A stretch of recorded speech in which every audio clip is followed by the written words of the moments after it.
The conference room felt smaller than usual, not because of the beige walls or the artificial ficus tree in the corner, but because of the three people sitting across from me: VP of Operations, Legal Counsel, and someone from HR I'd never seen before. "Catherine, we appreciate your 15 years of service, but we're downsizing the technology division." I watched his mouth move, watched the way his left eye twitched just slightly when he said downsizing.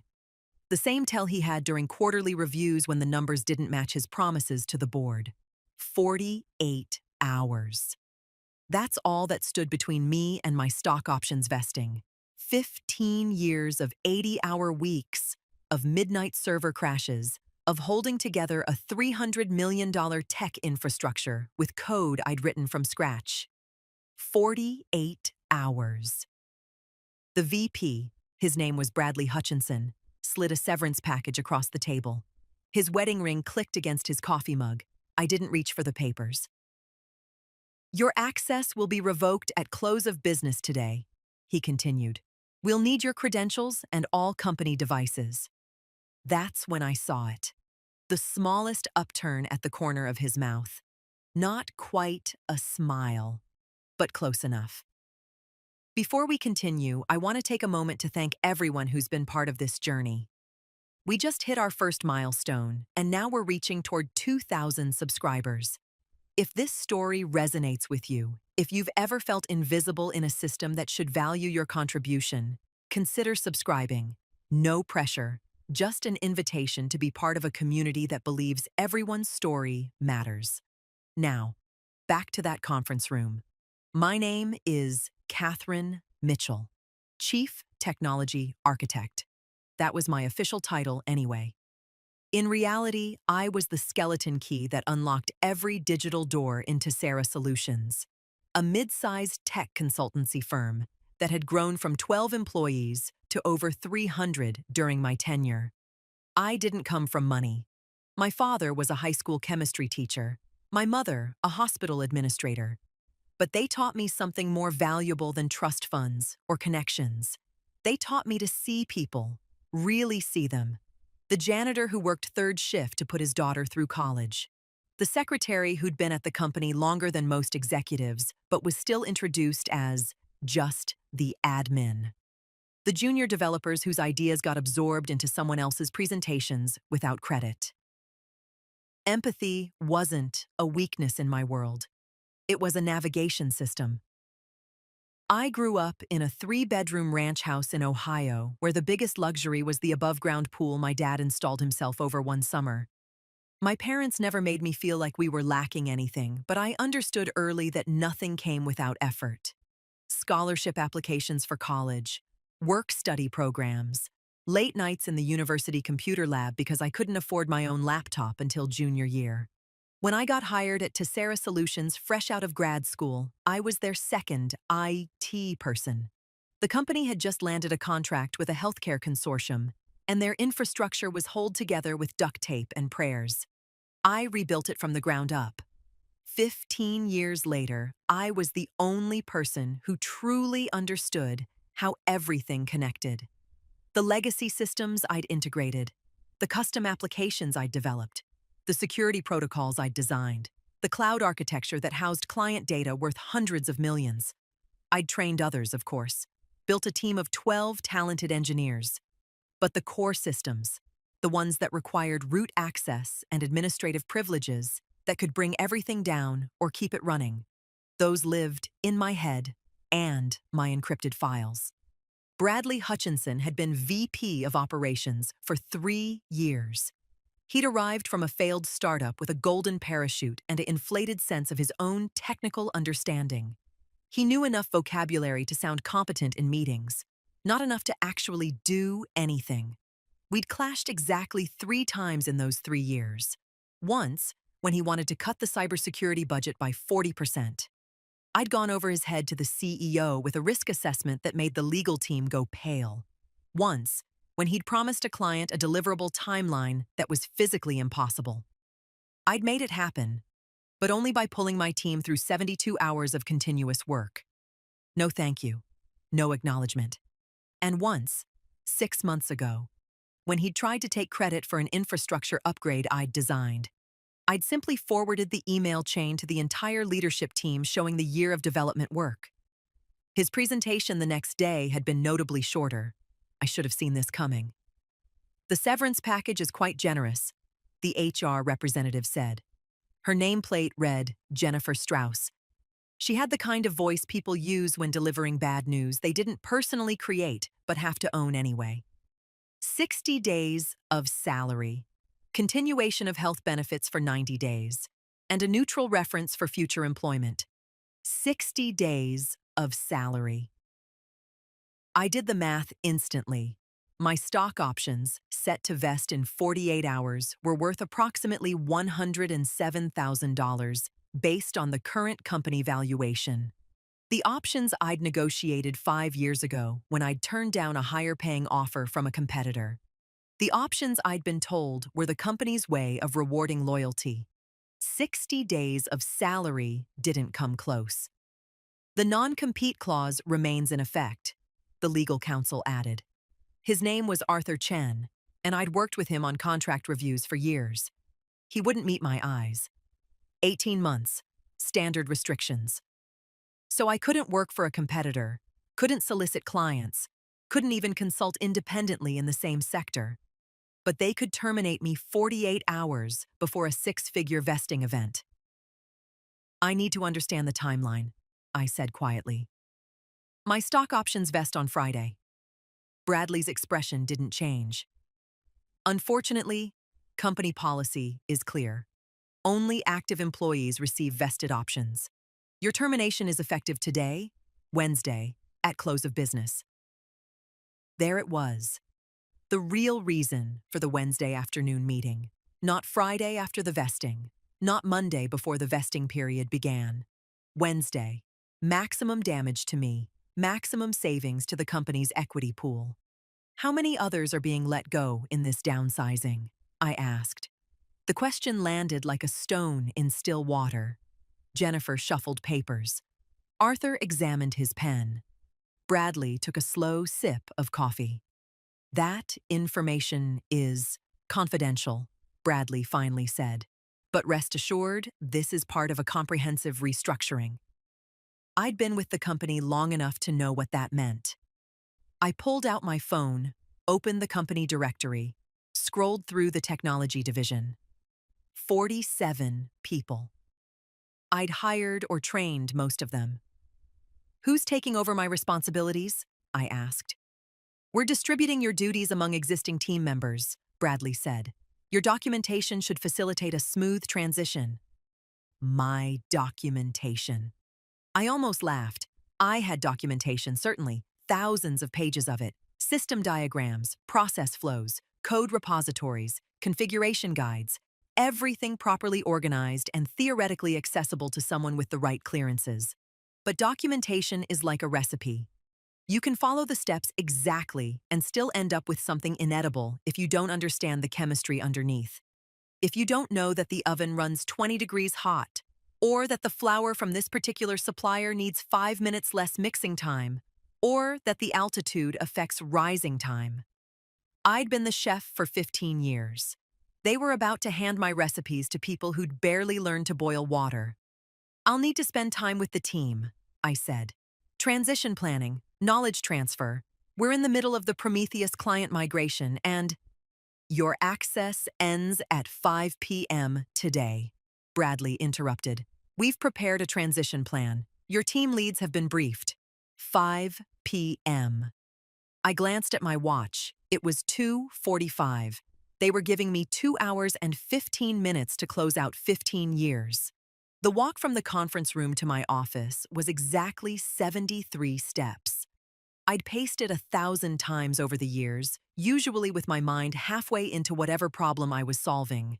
Server migrations, security patches, client emergencies. Now, I counted each step, felt each one. Heads turned as I passed cubicles.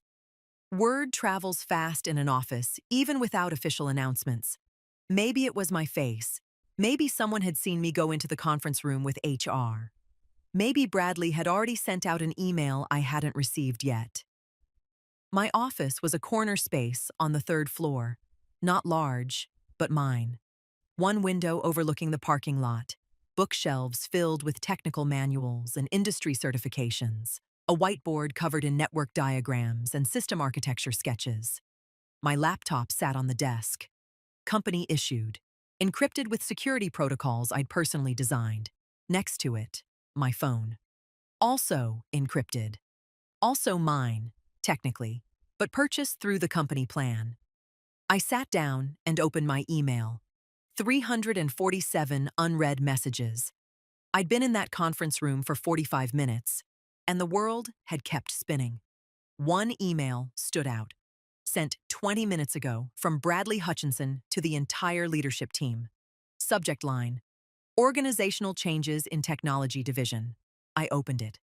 Effective immediately, Catherine Mitchell will be departing Tessera Solutions to pursue other opportunities. We thank her for her years of service and wish her well in her future endeavors. Technology operations will continue without interruption under the leadership of... I stopped reading. Pursue other opportunities. The same phrase they'd used when they fired the CFO for whistleblowing about accounting irregularities. The same phrase they'd used when they pushed out the director of sales who'd reported sexual harassment. Corporate speak for, we made this person disappear, and we'd appreciate it if everyone pretended it was voluntary. I opened a new browser window and logged into the company's cloud infrastructure management portal. The dashboard loaded, showing the status of 372 active client environments. Green across the board. Uptime at 99.7%. Data transfer rates nominal. My team was good. They kept the trains running on time, but the tracks themselves, the switches, the signal systems, those were my domain. I opened a secure terminal window and began typing. Commands I'd written into the system architecture years ago.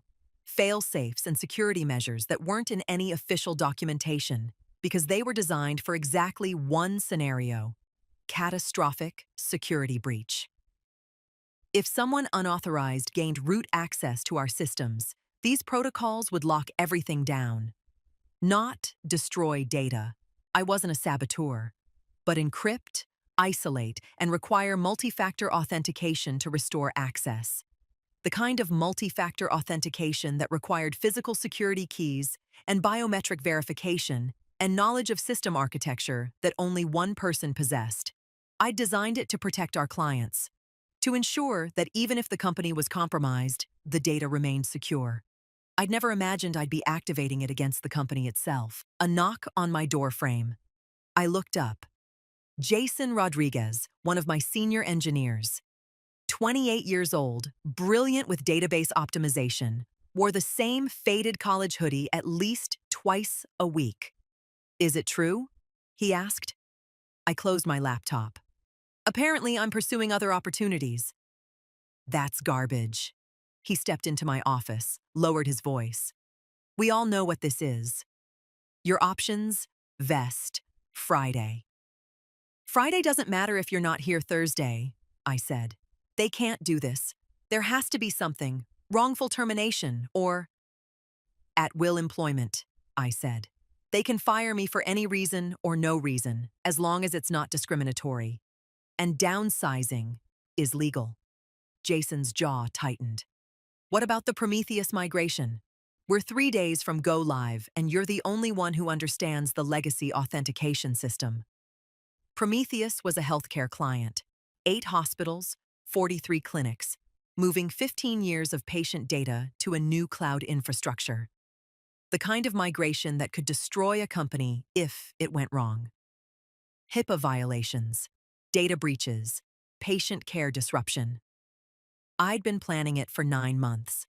Every detail mapped out, every contingency planned for, every rollback procedure documented and tested. "The documentation is in the repository," I said. "Everything you need is there." "Catherine." He looked at me with an expression I'd seen before. The same look he'd had 2 years ago when his apartment building caught fire and he lost everything. That hollow desperation of someone watching their world shift and knowing they can't stop it. The documentation assumes we understand the foundation. Half of those systems were built before I even got here. Then you'll learn quickly, I said. You always do. More people appeared in my doorway. Angela Wu, my database administrator. Christopher Hunt, security specialist. Latasha Williams, who'd started as an intern 4 years ago and was now one of our best cloud engineers. This is insane, Angela said. You're the backbone of this entire operation. Backbones can be replaced, I said. That's what severance packages are for. Stop being professional about this, Christopher said. They screwed you. Everyone knows it. I glanced at the clock. 3:15. 1 hour and 45 minutes until my access expired. They did what companies do, I said carefully. They made a business decision. Now I need to make mine. What does that mean? Latasha asked. I met her eyes. Latasha was smart, ambitious, and still idealistic enough to believe that hard work and loyalty mattered. I'd been her age once. It means you should all document your contributions carefully, I said.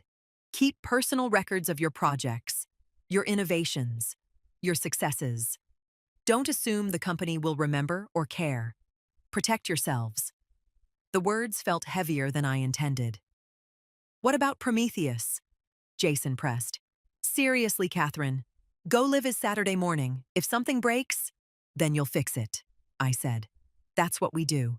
That's what I trained you to do. They didn't look convinced. Neither was I. At 4:30, Bradley Hutchinson appeared at my door with a security guard I didn't recognize. We'll need to collect your equipment now, Bradley said.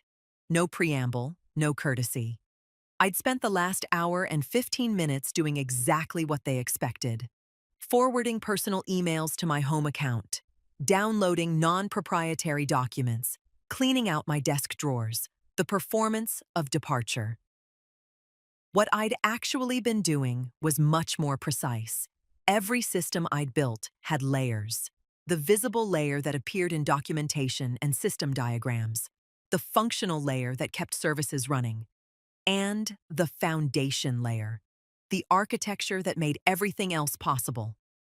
I'd been methodically adjusting the foundation, not breaking anything, not deleting anything, not sabotaging anything, just reconfiguring access. The cloud infrastructure ran on a series of interconnected authentication services. Normally, a dozen people on my team had varying levels of administrative access. But all of that access flowed through a root authentication server that verified credentials and permissions. I'd modified the root authentication protocols. Specifically, I'd implemented a time-based security lockout, a feature I'd designed years ago for client emergencies but never activated company-wide. At exactly 5:01 p.m., 1 minute after my official termination, the system would require re-authentication from all administrative accounts. Normal re-authentication, except for one detail. The authentication keys were stored in an encrypted vault. The vault required biometric verification to unlock. My biometric verification. My fingerprint, specifically. Scanned through the secure token device that sat in my laptop bag. I'd designed it as a security feature. If I was ever incapacitated during a crisis, the system would lock down to prevent unauthorized access. My team leads had backup tokens, but those required my initial authorization to activate. It was elegant, really. A dead man's switch for the living. I stood up from my desk, closed my laptop lid, and unplugged the power cable. This needs to stay here, Bradley said, gesturing to the laptop. Of course. I set it on the desk. And your phone. I pulled my personal phone from my pocket. This is my personal device. Purchased through the company plan, Bradley said. Company property. Purchased by me, reimbursed through the company plan. Check your records. I'd specifically structured it that way 3 years ago during a policy update. Just in case. Bradley's jaw tightened, but he nodded to the security guard, who made a note on his tablet. Building access card, the guard said. I unclipped it from my belt and handed it over. My photo stared up from the laminated plastic. Younger face, different haircut. 15 years compressed into a rectangle of plastic and circuits. Any other company property? Bradley asked. I made a show of checking my desk drawers, my bag. I don't think so. The security token for system access, Bradley said. The physical authentication device. My heart rate didn't change. Years of high-pressure situations had taught me to control my physiological responses. I don't have it with me, I said. Which was true. It was in my car, in the parking lot, in my personal laptop bag. It should be in the IT security cabinet. All the admin tokens are stored there. Another lie. My token had never lived in that cabinet. I'd kept it with me, always. Part of the security protocol I'd established. Bradley looked like he wanted to argue, but the clock was ticking toward 5 p.m., and he clearly wanted me gone. We'll retrieve it from the cabinet, he said. Let's finish the exit process. The exit interview took place in the same conference room where I'd been fired 3 hours earlier. Jennifer from HR walked through paperwork with the enthusiasm of someone reading a phone book. Cobra insurance options. 401k rollover procedures. Non-disclosure agreement reminders. The same script she probably delivered to everyone who left, whether they jumped or were pushed. Do you have any company property we haven't collected? She asked for the third time. No. Any questions about the severance agreement? About 100, none of which she could answer in any meaningful way. No. Then if you'll just sign here, and initial here. I signed. What else was I going to do? Lawyer fees would eat through my savings before I got anywhere with wrongful termination claims, and they'd structured everything carefully enough that legal had already blessed it. The system wasn't designed for justice. It was designed for efficiency. At 4:58, the security guard escorted me through the building to the parking lot. People I'd worked with for over a decade suddenly found their computer screens fascinating. A few brave souls made eye contact. Jason gave me a small nod from his cubicle. The March air was colder than I expected. I'd left my jacket in my office. Former office. My car was a 7-year-old Honda Civic, parked in the same spot I'd been using for the past 3 years. Employee parking, Section C. I'd get here early enough to avoid the rush, late enough that the executives had already claimed their reserved spots. I unlocked the door, slid into the driver's seat, and sat there for a moment. Through the third-floor windows, I could see the lights of the technology department. My team would be there until at least 7, probably later. The Prometheus migration had them all running at maximum capacity. I checked my personal phone. 4:59. The company-issued laptop was still in Bradley's possession, but that didn't matter. The protocols I'd implemented didn't require me to be logged in. They were time-based, triggered by the system clock. 5 o'clock. Somewhere in the building, HR would be processing my termination in the system. My email account would be disabled. My network credentials would be revoked. My name would be removed from active employee directories. 5:01. The authentication lockout would engage.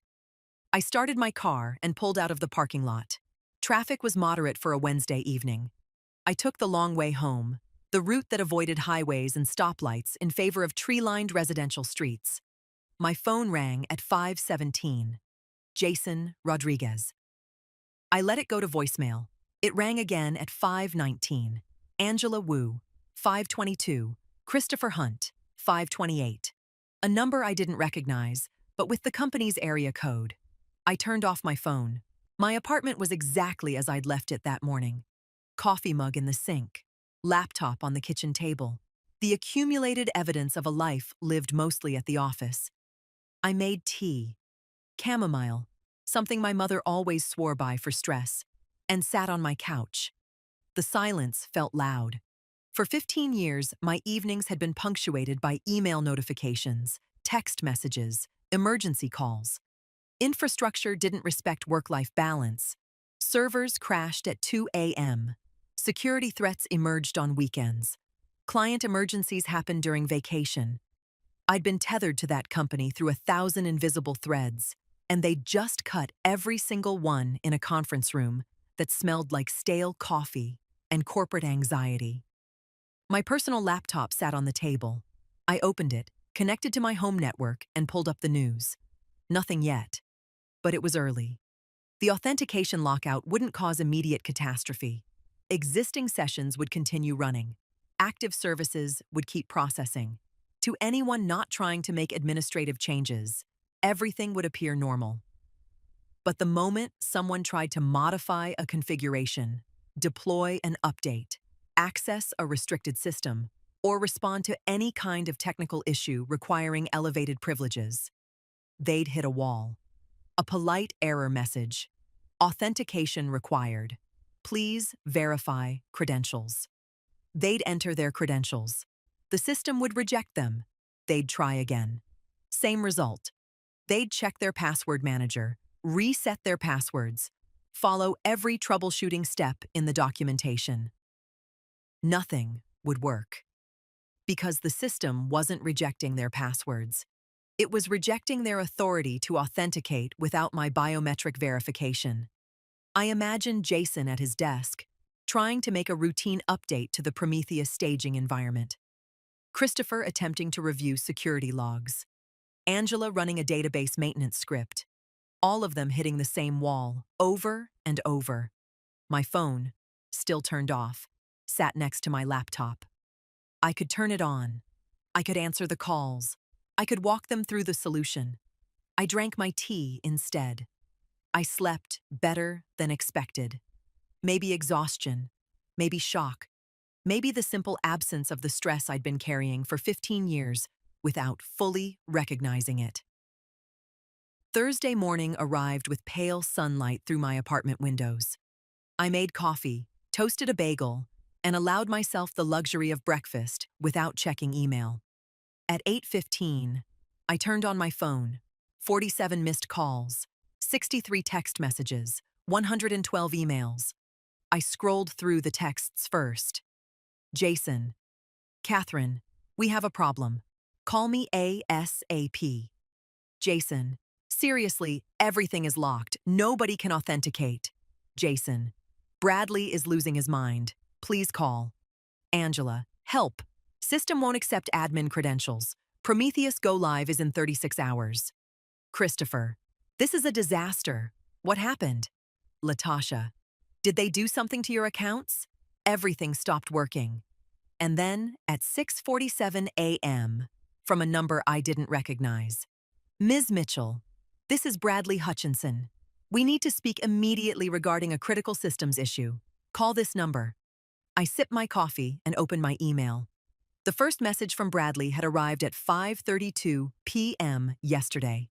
Subject: Urgent. System access issue. Catherine, we're experiencing authentication problems with the cloud infrastructure. Please advise on resolution steps. Professional. Almost cordial. The second email, 6:15 p.m. This is time sensitive. Multiple systems are affected. Call my cell immediately. Less cordial. The third email, 7:43 p.m. Your cooperation is required per your separation agreement. Failure to respond may constitute breach of contract. There it was. The threat. I opened my separation agreement PDF, scrolled to Section 7, Subsection 3. Employee agrees to cooperate with reasonable requests for information regarding systems, processes, and projects for a period of 60 days following termination. Reasonable requests. That was the key phrase. I composed a reply. Bradley, I apologize for the delay in responding. Yesterday was unexpectedly difficult, and I needed some personal time to process. Regarding the authentication issues, I recommend checking the system documentation in the repository. All protocols and procedures should be clearly outlined. Best of luck with resolution. Professional. Helpful. Completely useless. Because the documentation didn't include the biometric authentication layer. That had been designed as a security feature, not a standard operational procedure. It existed in a separate security protocol document that was classified as executive-level confidential. A document that only 3 people had access to. Me, the former CTO who'd retired 2 years ago, and the CEO. I hit send. My phone rang 30 seconds later. Bradley Hutchinson's cell number. I let it ring. It rang again. And again. On the 4th attempt, I answered. Catherine Mitchell. What the hell did you do? No greeting, no pretense of professionalism. I'm sorry, I don't understand the question. The entire cloud infrastructure is locked. Nobody can authenticate. We have clients screaming, migrations halted, and a healthcare go live in 36 hours that's completely dead in the water. That sounds serious, I said. Have you checked the system documentation? Don't patronize me. You did something. Some kind of lock or security protocol. Turn it off. I didn't do anything except what you asked. I left the building and handed over my equipment. If there's a security protocol active, it's functioning as designed by you, as designed by me, approved by the security committee, and implemented according to company policy. It's a failsafe for catastrophic security events. This isn't a security event. This is you sabotaging the company because you're bitter about your termination. I let the silence stretch for a moment. Bradley, I'm going to say this very clearly, and I'd suggest you record it for your legal team. I did not sabotage anything. I did not delete data, corrupt files, or compromise any systems. What you're experiencing is a security protocol that requires elevated authentication during high-risk periods. It's working exactly as intended. Then tell me how to turn it off. I don't work for Tessera Solutions anymore. As of 5 p.m. yesterday, I was terminated. Your separation agreement requires cooperation, and I'm cooperating. I've directed you to the documentation. I've explained the nature of the protocol. If you need additional technical support, I'm happy to consult. My standard rate is $300 per hour, 8-hour minimum, paid in advance. The sound he made wasn't quite a laugh and wasn't quite a growl. You can't be serious. You terminated my employment 48 hours before a 6-figure vesting event to save the company money. I'm simply applying the same business logic. My expertise has value. If you'd like to purchase it, we can discuss terms. This is extortion. This is capitalism. You're free to solve the problem internally. You have a talented team and comprehensive documentation. I'm sure they'll figure it out. The Prometheus migration is a company responsibility, I interrupted. Not mine. Not anymore. You made that very clear yesterday. Catherine. His voice changed, shifted from anger to something that might have been attempting conciliation. I understand you're upset. Maybe we can discuss the terms of your departure, revisit some of the details. Like the stock options that vested this morning? Silence. Because they did vest, Bradley. At 7 a.m. today. And according to company policy, only active employees receive vested options. I'm sure HR processed my termination very carefully to ensure I wasn't active at 7 a.m. today.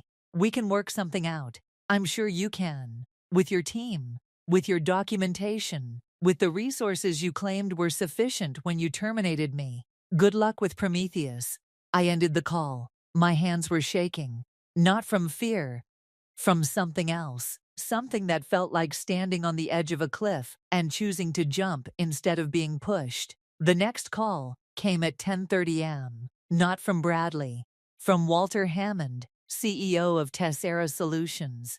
I'd interacted with Walter maybe a dozen times in 15 years. He was the kind of executive who dealt with strategy and vision, leaving operations to people like Bradley. But I'd always respected him. He'd built the company from nothing, and he actually understood the technology, at least at a high level. Catherine. His voice was calm, measured.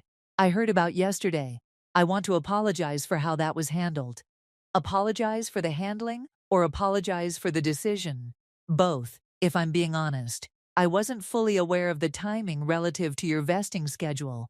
That should have been considered. Should have, but wasn't. No. And I take responsibility for that oversight, which is why I'm calling.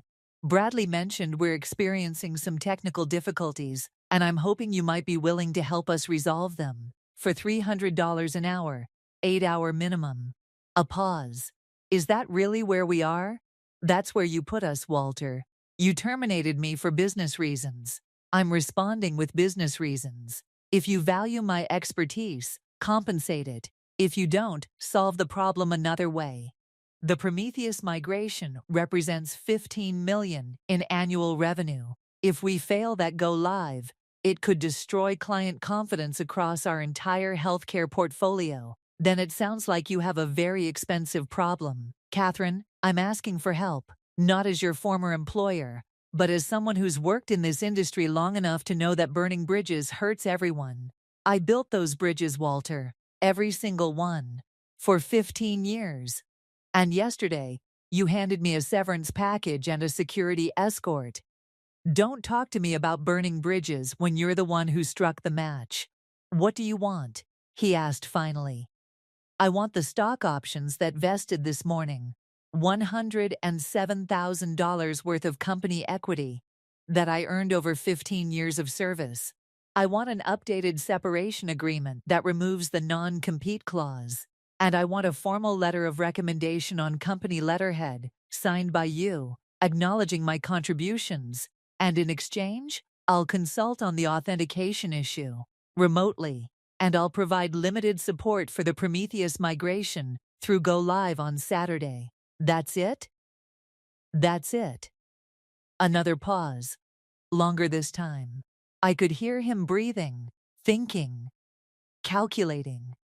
I need to run this past legal and the board. You have until 5 p.m. today. After that, my price doubles. Catherine, 5 p.m. Walter, business hours. Seems appropriate.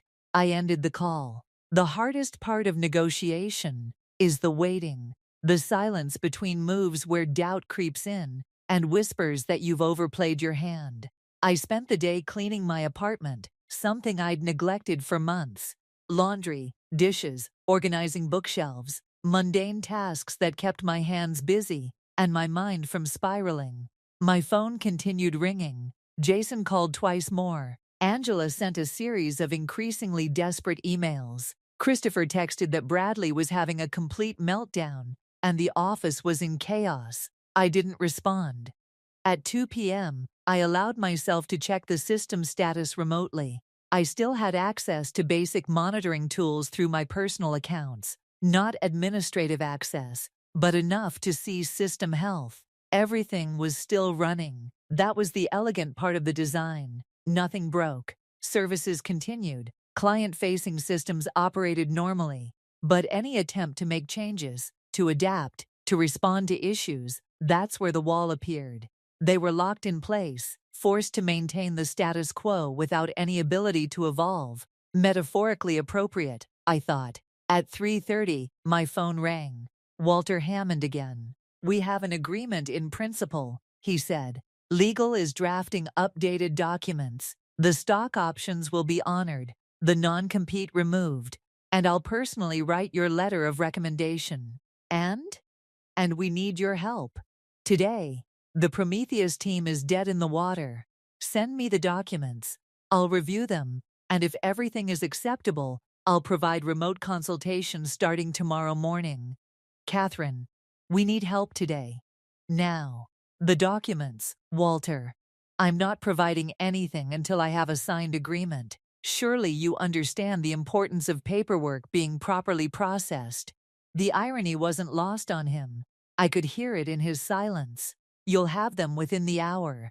The documents arrived at 4:47 p.m., 13 minutes before my deadline. I read every word, every clause, every subsection, every piece of legal language. The stock options, fully vested and transferable. The non-compete, removed entirely. The letter of recommendation stronger than I'd expected.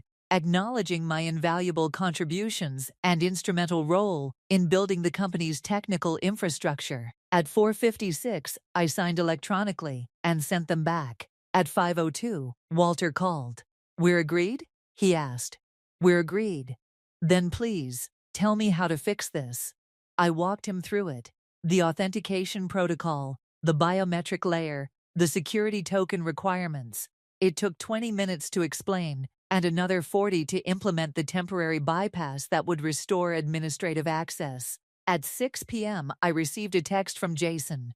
"Everything's back. You're a legend." At 6:15, "Angela, we're going to make Prometheus work. Thank you." At 6:30, "Christopher, Bradley looks like he swallowed a lemon. It's beautiful." I didn't respond to any of them. The Prometheus migration happened that Saturday. I monitored it remotely, provided consultation when needed, and watched as my former team executed flawlessly.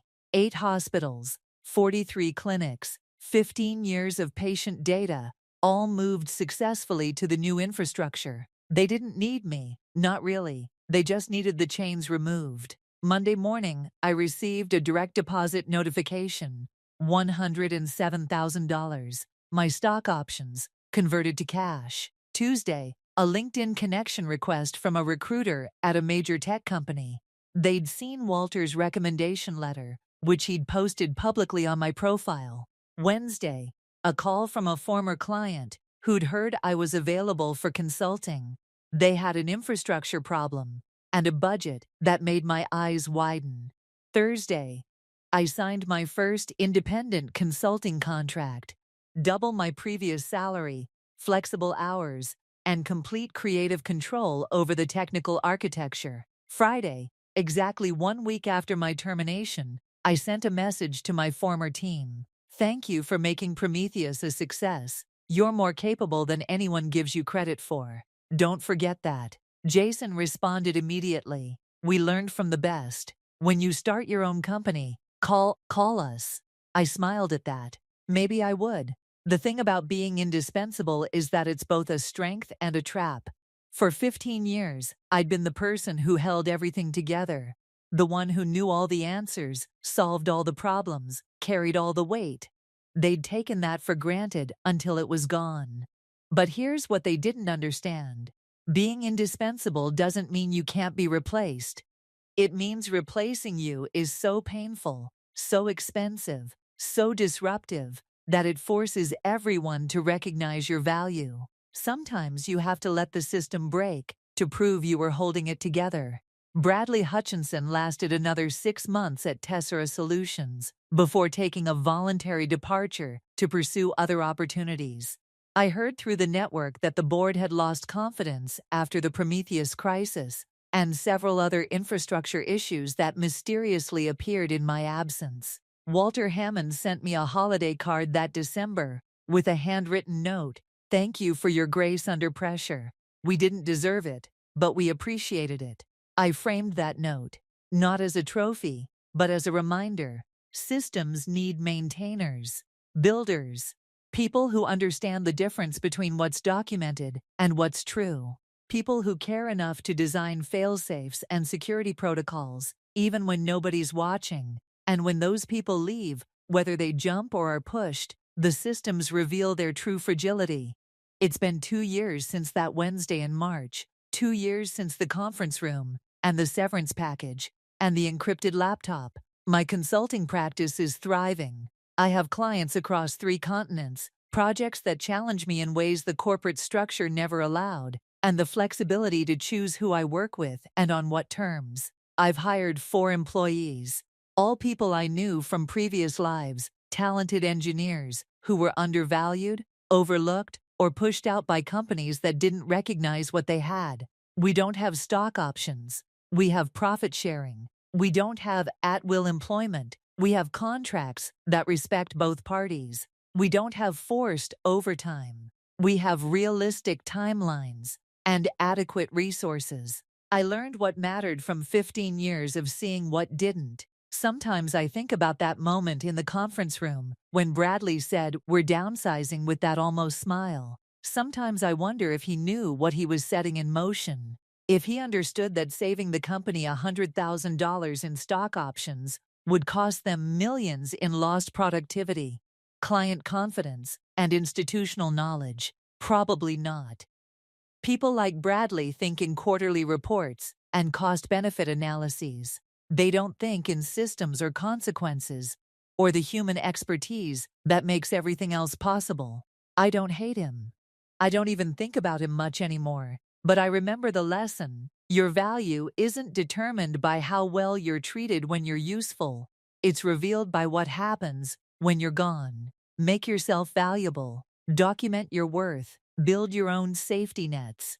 And never ever assume loyalty flows both directions in a system designed for efficiency over equity. If this story resonated with you, if you've ever felt your contributions overlooked or your value underestimated, I hope you'll consider subscribing. We're building a community of voices and stories that matter, and we'd love to have you as part of reaching our next milestone of 2,000 subscribers.